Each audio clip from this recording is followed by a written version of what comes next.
Bismillahirrahmanirrahim. Assalamualaikum, waalaikumsalam warahmatullahi wabarakatuh. Salam kenal Pak Ustadz, salam kenal juga. Saya dari Saudi Arabia.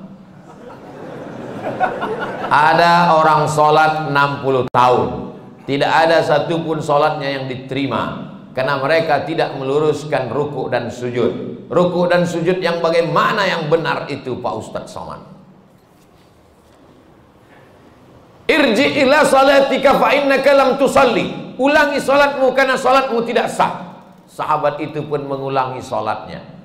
Irji ila salatika fa innaka lam tusalli. Ulangi salatmu karena salatmu tidak sah. Sahabat itu pun mengulangi salatnya. Irji ila salatika fa innaka lam tusalli. Ulangi salatmu karena salatmu tidak sah. Dia pun mengulangi salatnya. 3 kali dia ulang.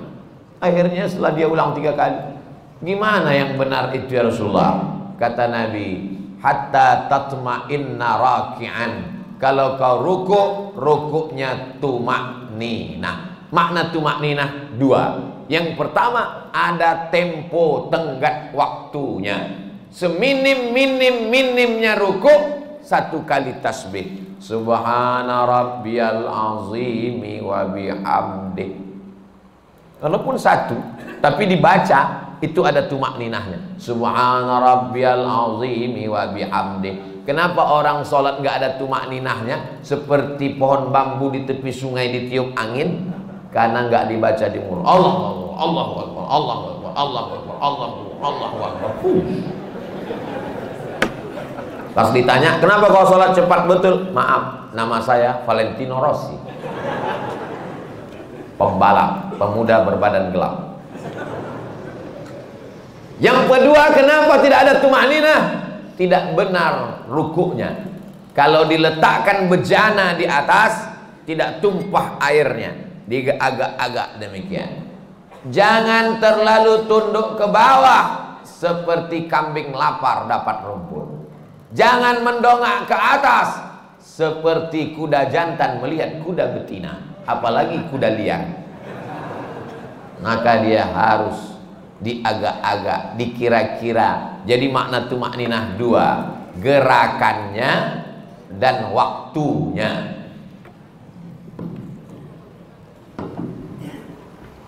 Allahu Akbar.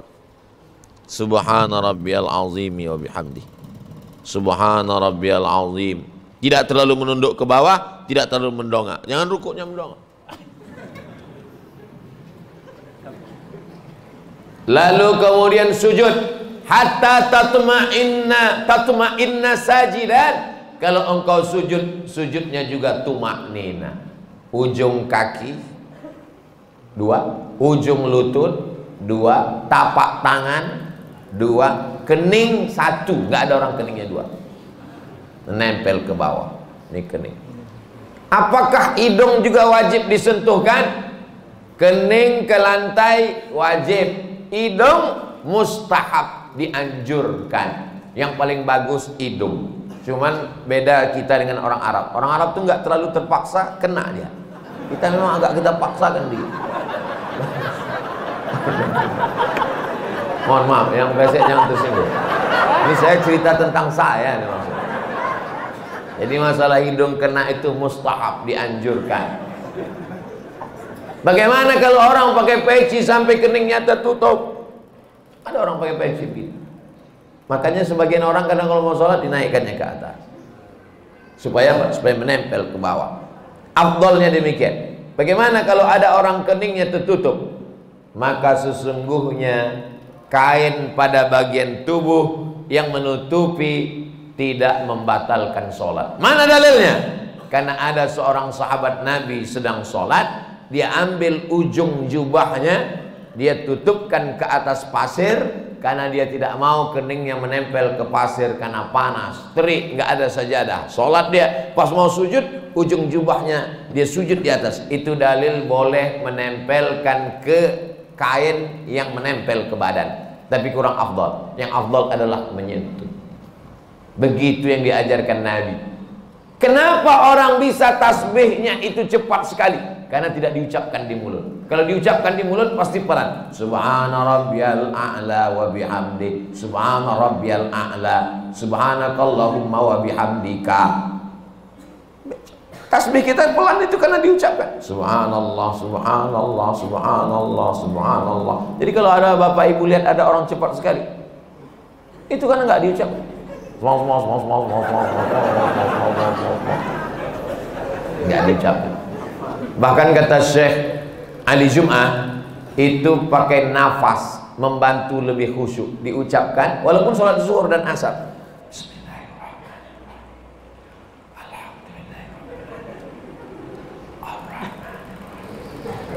Pakai nafas dan diucapkan.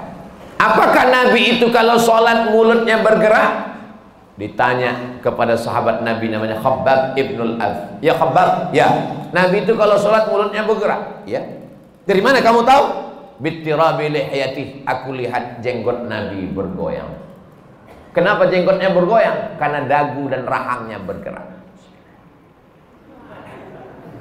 Ini ada orang sholat mulutnya nggak bergerak sama sekali, matanya aja yang bergerak. Sholat apa ini? Ini pertanyaan sederhana, tapi mengkoreksi lagi sholat kita. Yang tidak benar sholatnya karena tidak membaca. Dibaca qiraah itu artinya membaca. Sedangkan orang yang baca mulutnya nggak bergerak itu namanya mutalaah. Itu beda dalam bahasa Arab. Kalau bergerak membaca, makanya qiraatul Fatihah membaca. Bismillahirrahmanirrahim. At-tahiyatul mubarakatus shalawatut thayyibat. Assalamu alayka ayyuhan nabiyyu wa rahmatullahi wa barakatuh. Wassalamu alayna wa ala ibadillahi shalihin. Asyhadu an la ilaha illallah wa asyhadu anna Muhammadar Rasulullah. Allahumma shalli ala sayyidina Muhammad wa ala ali sayyidina Muhammad. Sampai fil alamin innaka Hamidum Majid. Allahumma ighfir li ma qaddamtu wa ma akhartu wa ma asraftu wa ma a'lantu wa ma asraftu wa ma anta a'lamu bihi minni antal muqaddim wa antal muakhir. La ilaha illa anta subhanaka inni kuntu minadh dhalimin. Allahumma inni a'udzubika min 'adzabi jahannam wa min 'adzabil qabri wa min fitnatil mahya wal mamat wa min syarri fitnatil masiihid dajjal. Allahumma a'inni 'ala dzikrika wa syukrika wa husni ibadati. Assalamualaikum warahmatullahi. Assalamualaikum warahmatullahi. Tumanina. Kalau tidak ada tumanina, kata Nabi, ulangi sholatmu karena sholatmu tidak sah. Mari kita jaga sholat kita lagi insyaallah. Jangan menjadi pencuri-pencuri sholat. Bagaimana pencuri sholat? Karena tidak lengkap rukunnya, syarat-syaratnya menurut pandangan ulama fikih. Ada orang sekarang ketika ditanya, kamu sholatnya kok cepat sekali, nggak lengkap. Yang penting hati kita. Ini orang tidak belajar fikih, nggak ngaji. Dan orang seperti ini tidak ada di Bima. Dulu pernah ada tapi udah meninggal.